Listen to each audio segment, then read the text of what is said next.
like a celebrity over there. Okay. Yeah, I think it's good. That's good. Okay. Okay.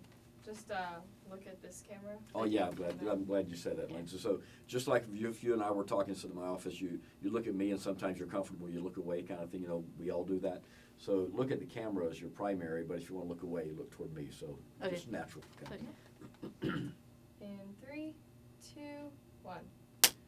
10 days ago, Megan, we started this. I could go another couple of days. How about you? No. Worn out? I'm sick. Oh, you know, it's amazing how many people started. Is it a cold? Want to go get you a beer or something? No, I'm just kidding. Just I kidding wish I about could. that. Yeah. Did the Radio Talent Institute reinforce what you were thinking about radio and what you want to do, or did it open your eyes to new opportunities? It opened my eyes definitely to new opportunities, just because I went in thinking that I was dead set on doing one thing, and then everybody said, well, you got to do more than that. You can't just do one job. You're going to be doing multiple jobs. And I would be okay with that, except sales. I'm still not sold on sales. Well, that's not right for everybody. I mean, you have to do sales. You really got to love it. But that's true with anything, you know. To exceed it on air production, anything else, you got to love that too. Do you think on air is still what you want to pursue? Oh no, I want to do production. On air, I would love to work on, but it's not something that I would want to be doing as a career, I guess. Well, you know, you'll probably have to get on air to get to the production point. You'll probably have to do that. Yeah. What's your favorite thing about the Radio Talent Institute? Or top 1 or 2 things? My favorite was doing the social hour and getting to know people, and I thought that it would be really hard to go up to the professionals and, you know, tell them what I was interested in or get to know how they got in the business and all that, and it was just in a really relaxed setting, and it was a lot easier than I thought it would be, so that was one of my favorite things. Who are a couple of people you remember from social hour that stands out?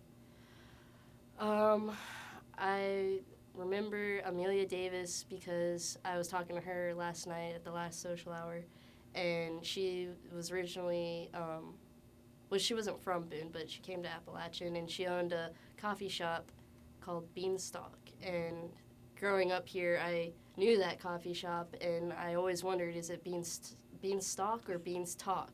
And so I finally asked her that question, and she told me it was both, so that was pretty memorable, but I also enjoyed, I didn't get to socialize with Trip Savory, but I got to talk to him at the end of his speech, and I was pretty excited about that because I'm currently working part-time for him, so that was pretty cool.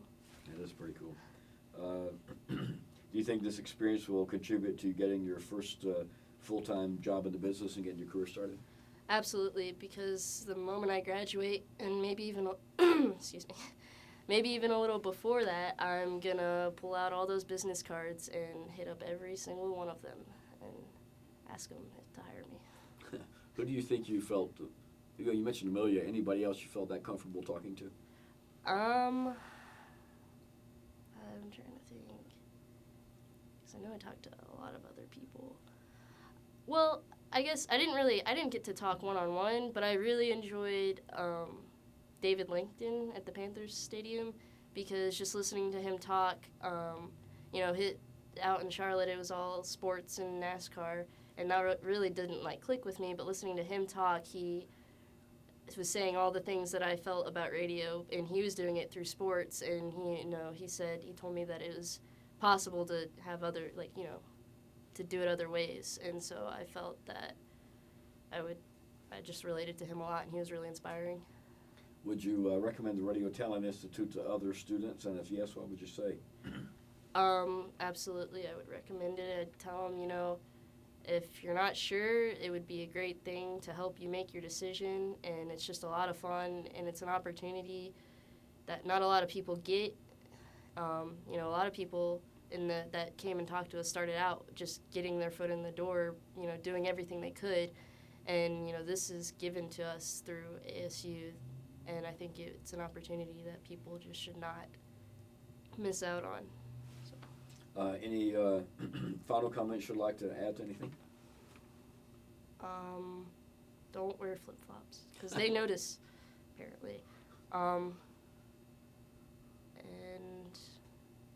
be prepared to, if one person's sick, by day 10, you're all going to be sick. So bring some cough drops. And some coffee every morning. Okay, that's Yes. good. That's a thing.